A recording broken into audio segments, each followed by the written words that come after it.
Students of final year girls, आज का जो टॉपिक है आपका बालशाला के उपकरण। इससे पहले हमने बात की थी बालशाला के उद्देश्य के बारे में कि नर्सरी स्कूल शिक्षा बालकों के लिए क्यों आवश्यक है, और नर्सरी स्कूल शिक्षा का जो उद्देश्य होता है वो बालकों में स्कूल जाने के लिए रुचि जागृत करना है और साथ ही उनका जो मानसिक, शारीरिक, संवेगात्मक और सर्वांगीण विकास करना होता है। बालशाला का उद्देश्य बालकों में सृजनात्मकता का विकास करना भी होता है। अब इसी सृजनात्मकता के विकास के लिए, ताकि बच्चे का जो विकास है वो हर क्षेत्र में सही तरह से हो, उसमें बालशाला में कुछ उपकरणों का होना अत्यंत आवश्यक होता है। यानी कि नर्सरी स्कूल में बहुत से इक्विपमेंट्स ऐसे होते हैं जिनका प्रयोग करके बालकों की आवश्यकताओं की पूर्ति की जाती है और उनको व्यवहार यानी कि कार्य करके सीखने में उनको, ताकि वो अच्छे से अच्छे कार्य को अच्छी तरह से सीख सके और व्यवहार में लाकर उनको अपने जो विकास है, जो आगे जाकर उनके व्यक्तिगत समायोजन में सहायक होता है, उसमें हेल्प कर सके। अब बात करते हैं कि बालशाला में कौन कौन से उपकरणों का होना आवश्यक होता है। सबसे पहले बात करते हैं ब्लॉक बिल्डिंग उपकरण। देखिए, ब्लॉक बिल्डिंग उपकरण की बच्चों को इस तरह के ब्लॉक्स प्रोवाइड कराना, इस तरह के ब्लॉक्स देना कि जिससे वो अलग अलग तरह की वस्तुएं बनाएं, जैसे कि पुल बनाना, नाव बनाना, रेल बनाना, घर बनाना, बहुत से ऐसे वस्तुएं बनाना जिनसे उनके अंदर सृजनात्मकता का विकास हो, उनका मानसिक विकास भी हो। साथ ही जब बच्चा ब्लॉक से कुछ बनाता है, उससे खेलता है, तो वो नीचे गिरते हैं, फिर उनको वो उठाता है, तो उससे क्या होता है कि बच्चे का शारीरिक विकास भी होता है, मानसिक विकास भी होता है, साथ ही सृजनात्मकता का विकास भी इससे उनका होता है। तो जो बालशाला की उपकरणों में ब्लॉक बिल्डिंग उपकरण एक महत्वपूर्ण उपकरण माना जाता है। नेक्स्ट आता है कि घर का रख रखाव। देखिए, घर के रख रखाव के अंतर्गत बालकों को इस तरह के उपकरण उनको दिए जाएं कि जिससे बच्चा जो है वो घर को व्यवस्थित करना सीखता है। जैसे कि जो बहुत सारे ऐसे खिलौने भी होते हैं कि जैसे कि गुड़िया है, गुड़िया के बिस्तर हैं, गुड़िया का सामान है, अलमारियां हैं, छोटे छोटे बर्तन होते हैं, गैस होती है।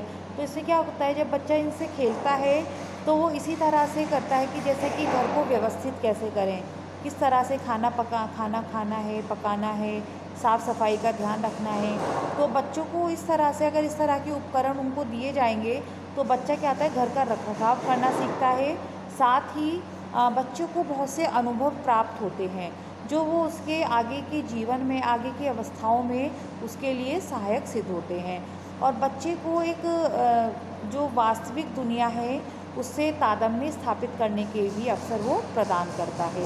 तो घर के रखरखाव के अंतर्गत बच्चों को नर्सरी स्कूल में इस तरह के उपकरण उनको प्रोवाइड कराए जाएं कि बच्चा खेल खेल में बहुत से अपने घर को व्यवस्थित करने का तरीका सीखते हैं। देन संगीत, नृत्य एवं नाटक। देखिए, ये तीनों ही चीज़ एक ऐसे उपकरण होते हैं जिनके द्वारा बच्चा अपने अचेतन रूप से अपनी खुशी और दुख को, अपने भावनाओं से, उसके डर, चिंता को, इच्छा को अभिव्यक्त करता है। यानी कि संगीत, म्यूज़िक है, डांस है और कोई भी प्ले है, वो बच्चों को अपनी फीलिंग्स को एक्सप्रेस करने का एक प्लेटफॉर्म प्रदान करता है। कि बच्चे को अगर कोई भी बात है, अगर उसको वो पोएम के, कविताओं के माध्यम से वो बताता है, तो उसको एक्शन करके बताता है, तो उससे उसकी क्रिएटिविटी पता चलती है। तो कि शिक्षक को पता चलता है कि उसके क्रिएटिविटी कितनी है, कैसी है, वो बालक को समझने में शिक्षक को सहायक होती है। और साथ ही साथ जब बच्चा गतिविधियाँ करता है संगीत के द्वारा, नृत्य के द्वारा, नाटक के द्वारा, तो इससे क्या होता है, बालक को एक उचित वृद्धि और विकास के अवसर उसको प्राप्त होते हैं, परिस्थितियाँ उनको प्राप्त होती हैं, और साथ ही उनको एक ऐसा प्लेटफॉर्म प्राप्त होता है कि वो उसको, जब हम कुछ कार्य करने के लिए कहेंगे कि कुछ भी गाना गाइए, या कोई भी किसी भी 4 लाइनों पे डांस करें, या कोई भी रोल उसको ऐसा दे दिया जाए किसी भी भूमिका को निभाने का, तो उसमें क्या होता है कि बच्चे के अंदर से जो डर और चिंता होती है कि हम अकेले इसको नहीं कर पाएंगे, तो वो उसका जो डर और चिंता होती है, बहुत सी ऐसी अभिवृत्तियाँ होती हैं, वो उसकी समाप्त हो जाती हैं। Drawing and painting. देखिए, ड्राइंग एंड पेंटिंग की बात करें तो सृजनात्मकता का विकास करने के लिए कला एक ऐसी चीज़ होती है कि बच्चा जो है वो अपने रंग और ब्रश है, पेंसिल के माध्यम से जो अपने मन के भाव होते हैं वो एक कोरे कागज़ पर उतार देता है।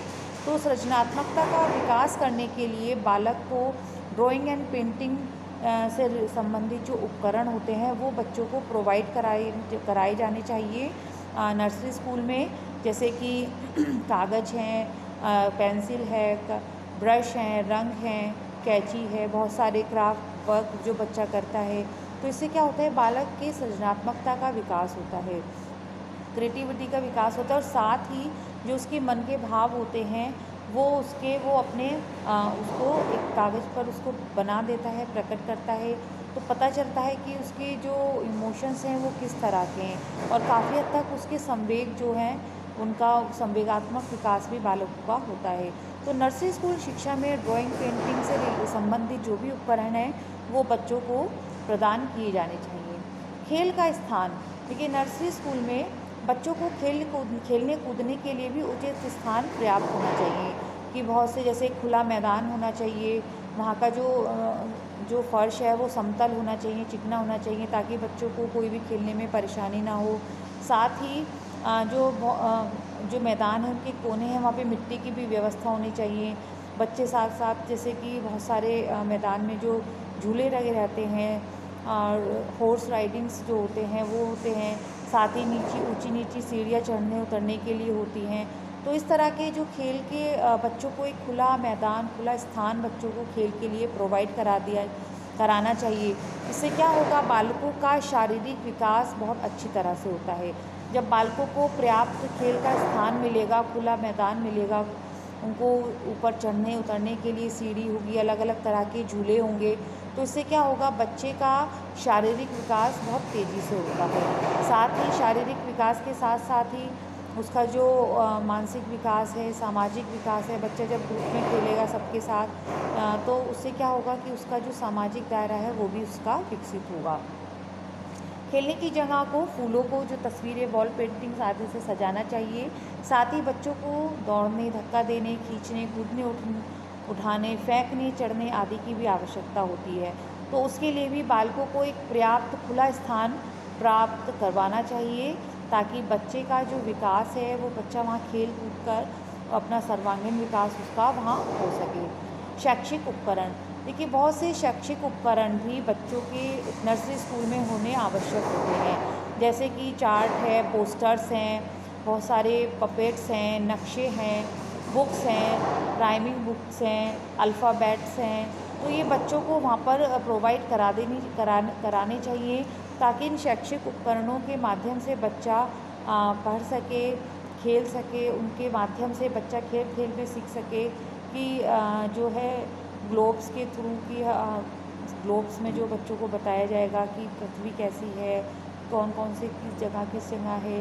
तो बच्चों को किताबों में जैसे कि अंक अक्षर होते हैं उनके माध्यम से बच्चों को बताया जाता है, अक्षर ज्ञान कराया जाता है, मात्राओं का ज्ञान कराया जाता है। तो इस तरह के शैक्षिक उपकरण भी नर्सरी स्कूल में होने आवश्यक हैं।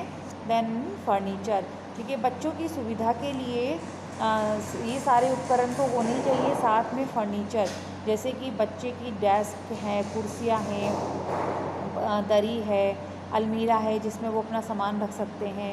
तो बच्चों के जो नर्सरी स्कूल शिक्षा में फ़र्नीचर की भी मेन सुविधा होनी चाहिए, कि बच्चा वहाँ पर जो है अपने को आरामदायक महसूस कर सके।